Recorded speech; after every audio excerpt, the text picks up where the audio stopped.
Welcome to Chitra's cooking feast. இன்றைக்கி வீடியோவில் சத்தான சுவையான வெள்ளை சோளம் பயன்படுத்தி ரொம்ப ஹெல்த்தியான ஒரு பிரேக்ஃபாஸ்ட் தான் எப்படி பண்ணுறதுன்னு பார்க்க போகிறோம்.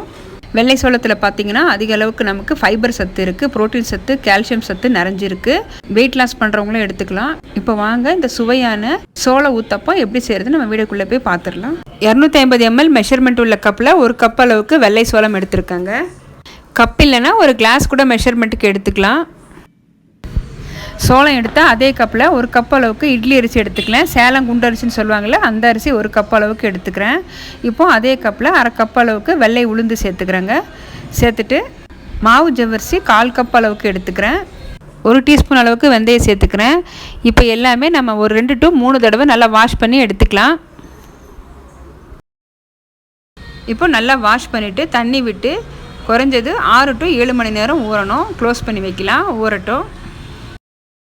சிறுதானியம் எப்போவுமே ஊறத்துக்கு டைம் எடுத்துக்கும், நல்லா ஊற வச்சுக்கோங்க.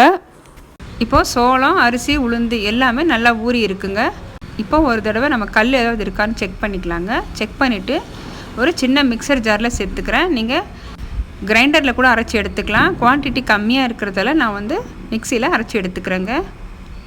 நல்லா நைஸாக எந்த அளவுக்கு அரைக்க முடியுமோ அந்த அளவுக்கு அரைச்சி எடுத்துக்கோங்க. அரைச்சதை இப்போ ஒரு பாத்திரத்தில் சேர்த்துக்கலாம். நல்லா நைஸாக அரைப்பட்டுருக்குங்க. இதே போல் நான் எல்லாமே அரைச்சி எடுத்துக்கிறேன். அரைச்சதை இப்போ ஒரு பாத்திரத்தில் சேர்த்துக்கிறேன். கடைசியாக ஒரு கப் அளவுக்கு சாதம் சேர்த்துக்கிறேன். இப்போ இதுவும் அரைச்சி எடுத்துக்கிறேன். சாதத்துக்கு பதிலாக நீங்கள் அரை கப் அளவுக்கு அவல் சேர்த்துக்கலாம். அரைச்ச மாவை நம்ம 1 நிமிஷத்துக்கு நல்லா கை வச்சு கலந்துக்கலாங்க. அப்போ தான் நமக்கு மாவு நல்லா பொங்கி வரும்.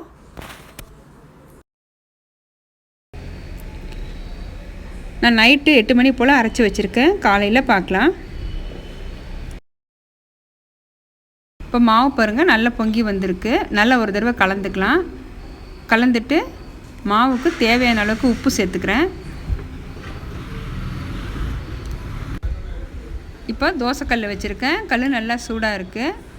நம்ம லைட்டாக எண்ணெய் தடவிட்டு மாவு சேர்த்துக்கலாம். நம்ம இதை ஊத்தப்பம் தான் செய்ய போகிறோம்.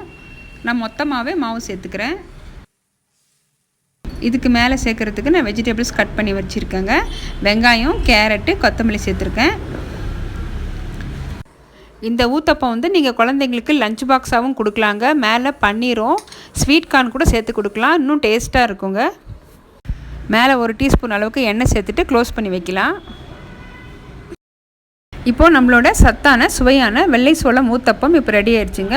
மேலே வெஜிடபிள்ஸோடு சாப்பிட்றதுக்கு ரொம்ப டேஸ்ட்டாக இருக்கும். மிஸ் பண்ணாமல் ட்ரை பண்ணி பாருங்கள். நம்ம சேனலில் பார்த்தீங்கன்னா நிறைய ஹெல்த்தி ரெசிபிஸ் நான் போஸ்ட் பண்ணியிருக்கேன். ரேஷன் பச்சரிசியும் வெள்ளை சோளம் பயன்படுத்தி நல்ல பஞ்சு போல் சாஃப்டான இட்லியும் தோசையும் எப்படி செய்யுதுன்ற வீடியோ போட்டிருக்கேன். அதோட அளவுகள் பார்த்து நீங்கள் அதே போல் நீங்கள் ட்ரை பண்ணி பாருங்கள். ரொம்ப சாஃப்டாக இருக்கும் இட்லி. நம்ம இன்றைக்கி செஞ்சுருக்கிற இந்த சோளம் ஊத்தப்பம் பாருங்கள், நல்லா சாஃப்டாக பஞ்சு போல் வந்திருக்கு.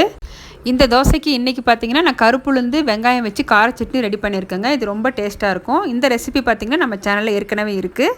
ஓகே ஃப்ரெண்ட்ஸ், இந்த வீடியோ உங்களுக்கு பிடிச்சிருந்ததுன்னா வீடியோவுக்கு லைக் பண்ணுங்கள். மறக்காமல் நம்ம சித்ராஸ் குக்கிங் ஃபீஸ்ட் சேனலுக்கு சப்ஸ்கிரைப் பண்ணி பெல் பட்டனை ப்ரெஸ் பண்ணி வச்சுக்கோங்க. அப்போ தான் நான் போடுற வீடியோஸ் உங்களுக்கு நோட்டிஃபிகேஷனாக வரும். தேங்க்யூ ஃபார் வாட்சிங்.